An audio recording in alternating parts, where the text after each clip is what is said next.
Hey everybody, and welcome back to Kerbal Space Program RP-0. We're going to start off with some things we didn't get to on the live stream, and then we'll get into live stream stuff later on.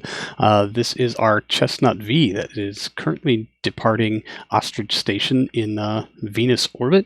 We're just doing a quick check, make sure all of our fuel is unlocked and available to us, checking, make sure we got rid of all of our extraneous cargo, and opening up our RCS thruster fuel, because we're going to use some of that for our primary ejection burn heading back to Earth here in, well, just about an hour's time. I have to replot the node. It, of course, doesn't want to actually show me an intercept. That's typical for Mech Jeb this late in the game, but we've got one that's pretty well good enough. We are just planning on making a mid-course correction so that we can adjust for that intercept at Earth and bring our crew home safely. They've got about a year and some coin of life support aboard, which is, of course, more than enough to bring them home. And that persistent bug we have where if we extend more than 2 of our solar panels, one of our thruster ports decides it is blocked. That's always interesting. So we'll just leave 2 folded in for right now. We've got plenty of electric charge to push our way through this burn and get ourselves ejected from the Venus system. It is going to take a vast majority of our available Delta V. Of course, I say that just as I close out the HUD, but yeah, we were looking at something like 3.3 or 3.4 kilometers per second for ejection. We had just a hair under 4 available to us, so we're going to come out of this with just a few hundred meters per second spare. I'm hoping that our mid-course correction will be nice and cheap.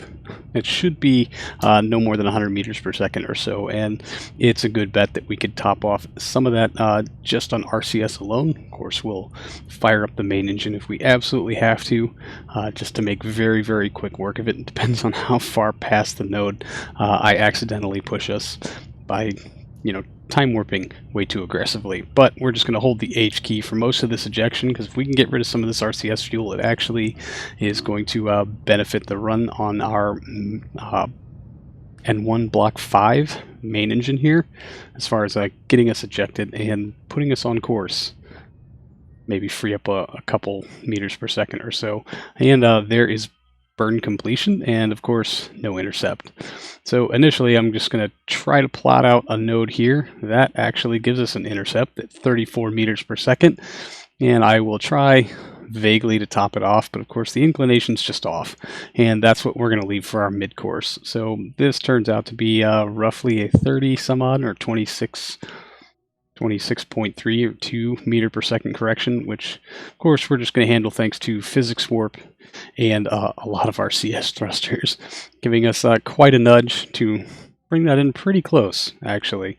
I was trying to hopefully just adjust for that inclination change so that I could put us on course for hitting Earth's atmosphere and just not having to pay attention to this vessel again until it returns home, but looks like that's not going to be a thing. So we'll just plot out a mid-course correction here to bring down our inclination and bring us well within the atmosphere. That is 11.7 meters per second in 87 days. So we'll get that alarm set up there, and of course extend our solar panels so that we can be running at full power this whole time.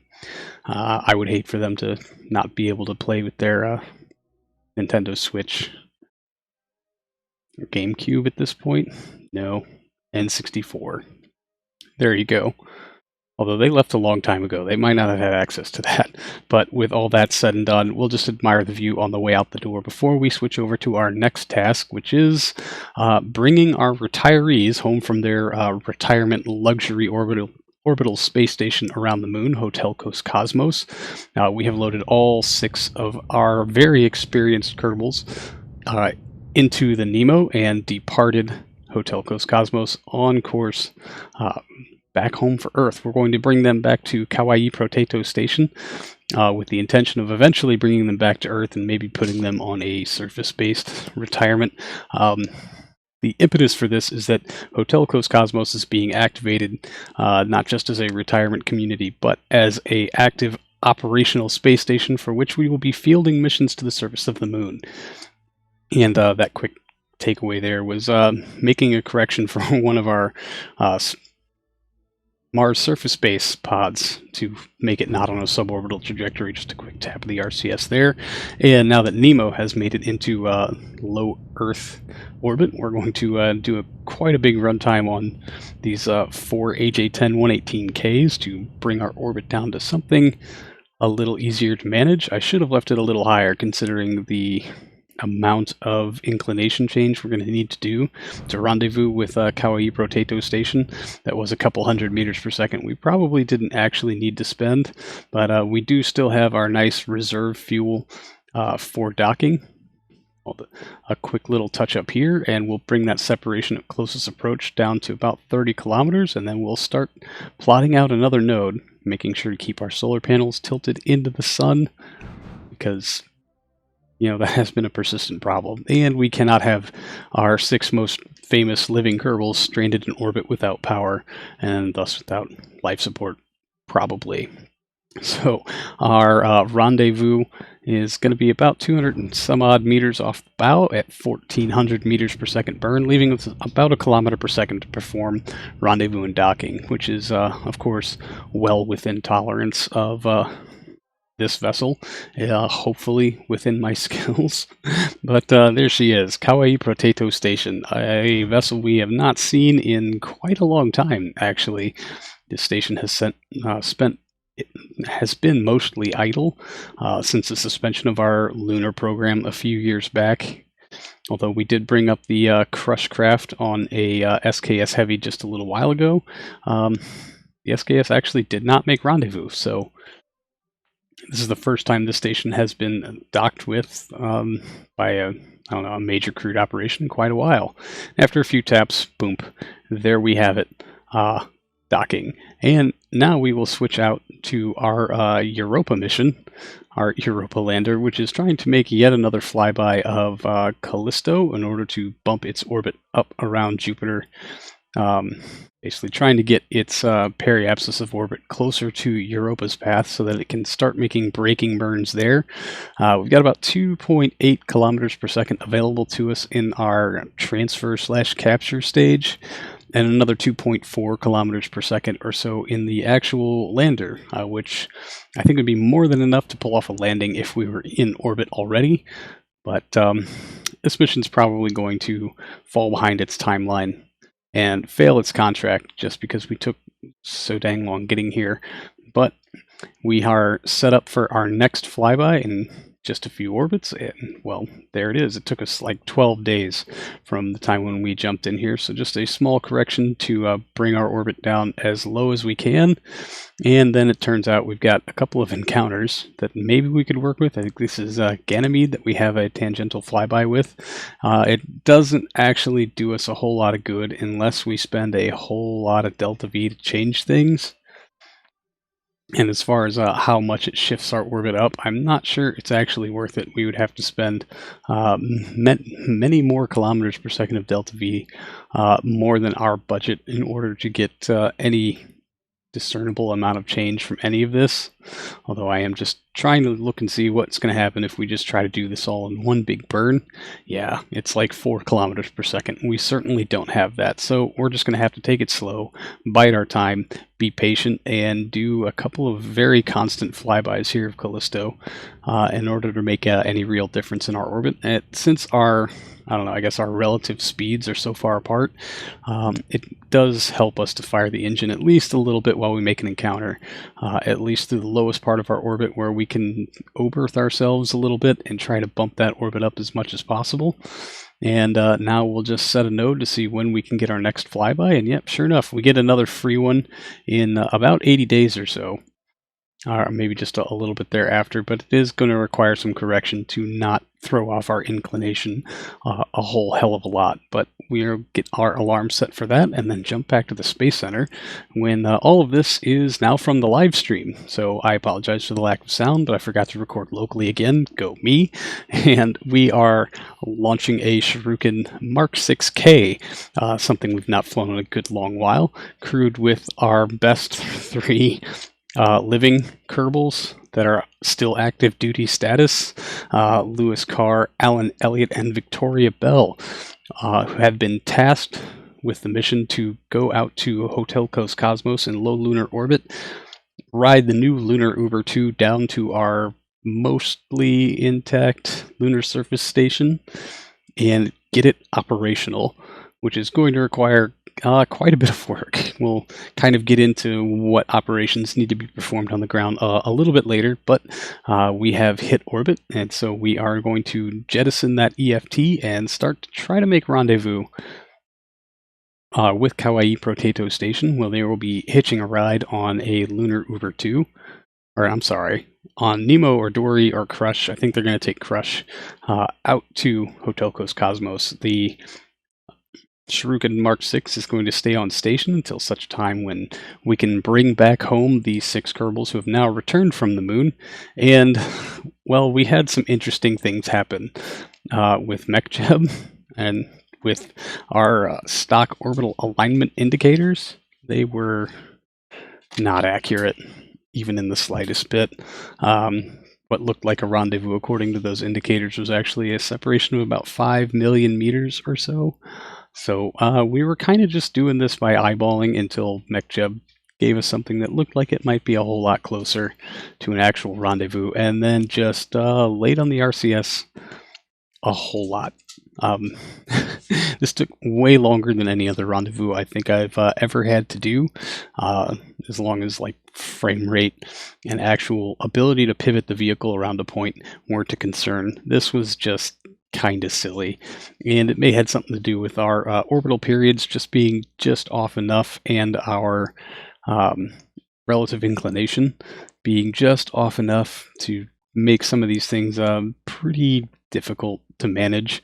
But even during a very lovely live stream where I was getting really frustrated with this thing and really the stock indicators just not working, we were able to eventually, through use of gratuitous physics warping and lots of holding various RCS toggles, get our separation at closest approach at least sub 10 kilometers, and then touching up from there is really just a delicate maneuver, finding which axis to articulate on.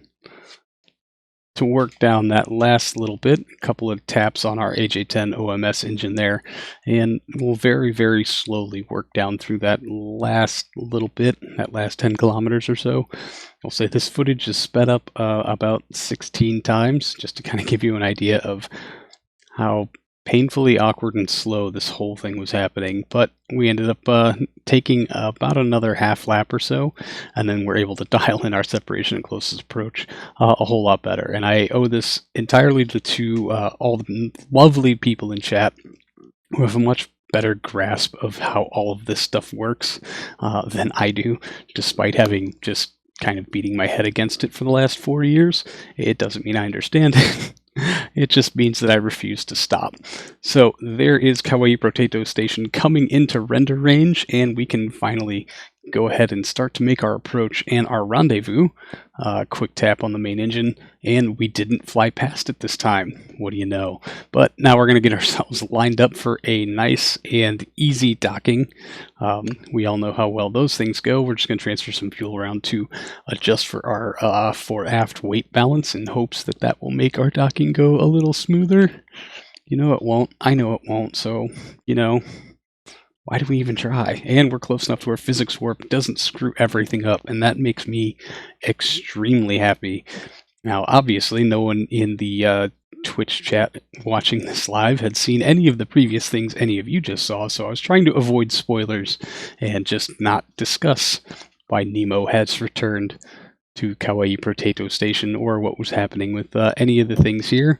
But now we can make our approach for a absolutely fantastic off-axis docking. I actually find these style approaches a whole lot easier than going just nose on. I think just the visibility is a little better for me, and I don't know, maybe I'm just more used to it. So a couple of quick taps on the thrusters, a little nudge of the paint, and then boom, docked. And that was easily one of the smoothest dockings I think I've ever done. Single approach, no backups, no starting overs, just lean in, touch and done. So we do need to make sure all the fuel on the Crush Derpfish transfer, lunar transfer vehicle. I guess, did we ever really come up with a official designation outside of their names? I think Derpfish was our working title. But, you know, hey, there, we good enough, right? We'll make sure it's fueled, it has a full complement of life support, and then we will transfer our crew aboard Crush, Derpfish Crush, Lunar Transfer Vehicle Crush, and just make sure we can get all of these nice things squared away before departing Kauai Potato Station. Their stay here was very short. There was some handshaking, a little admiring the view before drifting back over into the nighttime side of Earth, and then we will start our very long journey out to the moon. Something this craft has not yet done before, so we're kind of putting it through its paces, making sure all of the systems work, making sure everything is in order, and kind of taking this for its actual maiden voyage, which I guess there'll be a lot of that for this particular crew. A lot of firsts that they will be handling, kind of running as a dry run-up to our Mars surface base installation landings. This crew will be piloting out what to do in case things don't go extraordinarily well with the landing of the surface equipment, and maybe how to service it in situ and get things kind of sorted out or fixed, or seeing what's possible as far as fixing the equipment when I inevitably, you know, screw things up. So we're trying to adjust our inclination of approach here. Really, we just want to line up our periapsis with our ascending or descending node with Hotel Coast Cosmos, because that will make it a lot easier for us to adjust our relative inclination once we are out at apoapsis, aposaline. Maybe I should start trying at least to use the correct terminology for these things. I'll never remember them all, is the problem, really. So as we are making our quite low approach to the moon, make sure our solar panels are tipped into the sun, put ourselves into a nice orbit, and then make our inclination change. There, yeah, coming up on it now, and just a quick tap, 60 some odd meters per second. Really, really cheap. So good for us. We're going to try to walk it down manually if we can. 0.16 is really not as good as I'd like, but it happens. And then I think we can actually make one quick braking pass, and then we're going to try to make another pass for rendezvous. I think the goal here was to do just double pass and burn for rendezvous on our next pass after inclination change, but we had to bump up our orbit, and I think that just wasn't really going to be a thing. So one more orbital pass, and we will try to dial in our separation at closest approach best we can, although it's very, very touchy when your relative speeds are I guess this high, and they're only off by about 415 meters per second. And parts of the moon have just decided not to render. I think the strip mining operations by rival corporations out here are getting a little ridiculous. There she is, Hotel Coast Cosmos, and we are making our burn to intercept. We have now zeroed out most of our relative speed, and we can start making our approach for docking. There you can see the docked Lunar Uber 2 from a live stream or two ago, probably two. And we'll just go ahead, switch our control to the aft docking port, switch some fuel around, make sure we're nice and balanced, and then move ourselves on in for a docking. Not off axis, so not my favorite. And again, this footage is sped up quite a bit, so don't think I charged the station quite that heavily. Quickie tap docked, and that's it. They're here, and next episode I think we'll be taking them down to the surface, at least next live stream. So that's going to do it for this one, everyone. Thank you so much for hanging out. I really do appreciate it, and I will see all of you in the next one. So until then, see you later.